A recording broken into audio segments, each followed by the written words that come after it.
मराठा आरक्षणाच्या मुद्द्यावर पुन्हा एकदा मोठी घडामोड समोर आली आहे। मनोज जरांगे पाटील मुख्यमंत्री देवेंद्र फडणवीस यांच्याबाबत आपली भूमिका मवाळ केली असून ते आमचे शत्रू नाहीत असं मनोज जरांगे पाटील यांनी स्पष्ट केलंय। अंतरवाली सराटीमध्ये भाजप आमदार प्रसाद लाड यांनी भेट घेतल्यानंतर तब्बल 2 तास चर्चा झाली आणि त्यानंतर बंद खोलीतही संवाद झाला।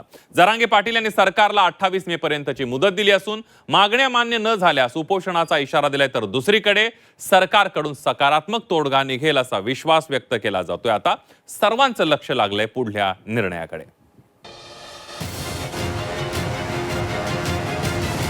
फडणवीस जरांगेंमध्ये नवी केमिस्ट्री।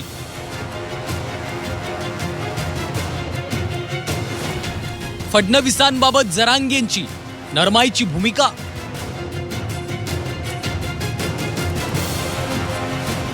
फडणवीस मालक पालक असल्याचं केलं कौतुक।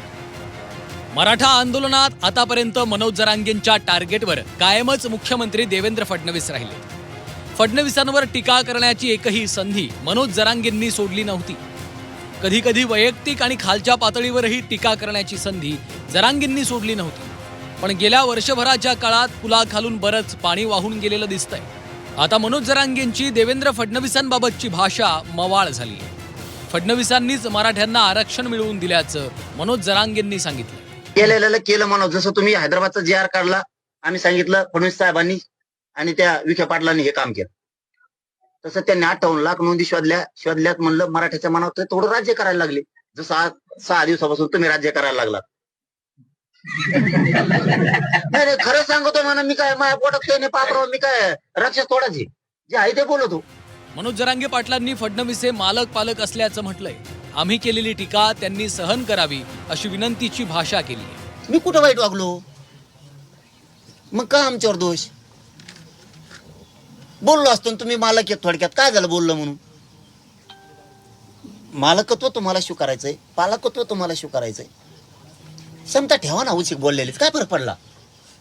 राजकारणात हे पचावं लागतं, समाजकारणात हे पचावं लागतं, तर तुम्ही उंचीवर जाणार। कोणालाही वाटत नव्हतं 75 वर्षातलं बलाढ्य असणारं काँग्रेस संपल म्हणून। यापूर्वी मनोज जरांगेंनी फडणवीसांवर जहरी टीका केली होती।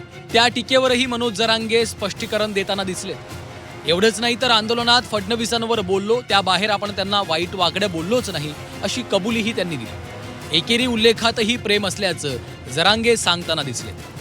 तुमचं सगळ्यात खरं म्हणणं ते आहे की मुख्यमंत्र्यावर बोलतात म्हणून तुम्हाला वाईट। मी भांडतोय तुमच्या समाजाच्या लेकरासाठी, माझ्या समाजाच्या लेकरासाठी। मुख्यमंत्री ही व्यक्ती आमच्यासाठी शत्रू नाहीये, दुश्मन नाही असती तर ह्याच मराठ्याने निवडून दिलं नसतं। एकदा फक्त मुख्यमंत्र्यांना म्हणा मराठ्याने तुम्हाला मतदान केलं नाही, एकदा नाही त्याच्याबद्दल काही दुमत नाही। हे भांडणच तुमच्याशी आता आमचं, हे आता भांडणच तुमच्याशी आमचं। तुमचं जे म्हणणं आहे ना, हे बघा मी त्यांना इथून पाठीमागे तुम्ही मीडियाच्या वाईट काढून बघा, कारण हे मला बोलावं लागणार आहे, हे मला तुमच्यापाशी बोलावं लागणार आहे। तुम्ही म्हणजेच मुख्यमंत्री आहेत थोडक्यात असं म्हणतात लोक। आता मला माहिती नाही इथून पुढे अनुभव येईन उद्या सकाळपासून। आज तुम्ही इथून गेल्यावर काय खरं आहे की नाही, म्हणजे आता इथून गेल्यावर थोडं लक्षात येईल आता आमच्या सुद्धा की काय समाजाला आपल्या मिळालंय।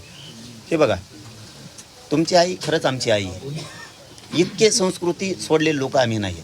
पण ज्या दिवशी आमच्या आईला मारलं, का बोलू नये आम्ही त्यांच्या आईवर?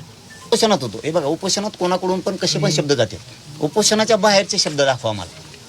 उपोषण ही इतकी विचित्र विषय आहे की माणसाला चारी ताळात काय दिसत नाही। फक्त त्या दिवसापासून त्यांच्याविषयीचं मन आमचं बदललं नसतं। आज आम्ही म्हणत होतो 70-75 वर्षाची सत्ता ढासळायची ताकद कोणात नव्हती, खमक्या लागलं येड्या मनुष्य येऊ, म्हणजे ही खेड्यातली भाषा आहे, शिया नाही यात। तुरं बोलणं सुद्धा प्रेमानं सुद्धा बोललं जातं एखाद्या वेळेस, ते प्रेमाचं पण असतं की खमक्या माणूस लागला हो, यांना वस्तातच कोणी भेटत नव्हतं, यांना लय चुरून खाल्लं आतापर्यंत। आधीचं बाईट आहेत का नाही ते पण बघा, एकाएकी का बदललो आम्ही? मनोज जरांगे पाटलांनी एकनाथ शिंदेंवर कधीच टीका केली नव्हती, पण फडणवीस हे कायम जरांगेंच्या रडारवर राहिले। पण जरांगेंनाही बहुतेक राजकीय हवा कळत असावी। आता जरांगेंनी फडणवीसांचे कौतुकाचे दोहे गायला सुरुवात केली आहे। येत्या काळात मराठा समाजाच्या मागण्या मान्य होवो किंवा न होवो, फडणवीसांवर मात्र कठोर शब्दात टीका होणार नाही हे आताच स्पष्ट झालंय। नितेश महाजन, झी 24 तास, जालना।